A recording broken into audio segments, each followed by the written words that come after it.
તો એવું લાગે છે કે ગુજરાતમાં બાબુશાહી એટલી હાવી થઈ ગઈ છે કે મુખ્યમંત્રીને પણ ગણકારતી નથી। રાજકોટની ગેમ ઝોનની ઘટનાએ સમગ્ર ગુજરાતને હચમચાવી નાખ્યું। અગ્નિકાંડમાં બાળકો સહિત 27 નિર્દોષ ભૂંજાઈ ગયા। મુખ્યમંત્રી ભૂપેન્દ્ર પટેલે ફરીથી જાહેર કાર્યક્રમમાં નાચ્યા અને સેટિંગબાજ અધિકારીને ટકોર કરી। રાજકોટ અગ્નિકાંડ અંગે સૂચક નિવેદન આપતા મુખ્યમંત્રી ભૂપેન્દ્ર પટેલે કહ્યું કે રાજકોટની ઘટના બાદ એવું લાગ્યું કે આપણાથી કોઈ ભૂલ થઈ છે। આપણને એમ થાય છે કે આટલું બધું કામ કરીએ છીએ છતાં ક્યાંક ને ક્યાંક ભૂલ થાય છે। સૌથી પહેલી પ્રાયોરિટી આપણી માણસના જીવનની છે। લોકોનો જીવ બચાવવા અધિકારી હોય કે પદાધિકારી હોય તેમાં કોઈ પણ પક્ષો સમાધાન ન થવું જોઈએ તો તેનાથી વિકાસ થાય છે। રાજકોટની ઘટના બાદ વિચારવું પડે કે ક્યાં ભૂલ થાય છે। વિકાસ પાછળ દોટ મૂકીએ છીએ પણ જેના માટે વિકાસ કરીએ છીએ એનું જ ધ્યાન નહીં રાખવામાં આવે તો કોઈ મતલબ નથી।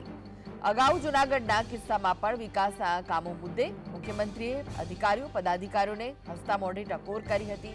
સીએમ અધિકારીઓને લાલિયાવાડી જરાય પણ ચલાવી લેવાના મૂડમાં નથી, પરંતુ રાજ્યમાં બાબુઓની ઠાઠશાહી જોતા શેઠની શિખામણ ઝાપા સુધી હોય તેવું ચિત્ર ઉપસી રહ્યું છે।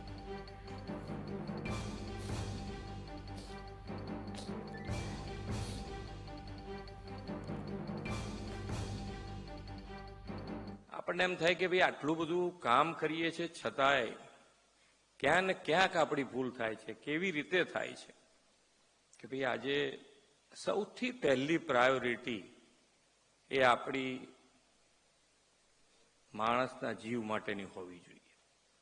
એમાં કોઈ જાતનું સમાધાન કોઈ પક્ષે અધિકારી હોય કે પદાધિકારી હોય બેમાંથી કોઈ પક્ષે સમાધાન ન થવું જોઈએ। વિકાસ અને વિકાસની પાછળ દોટ મૂકીએ તો જેના માટે આપણે વિકાસ કરી રહ્યા છે એનું જો ધ્યાન નહીં રાખીએ તો એ આપણા માટે કોઈ ઉપયોગી ન રહી શકે એવું બને।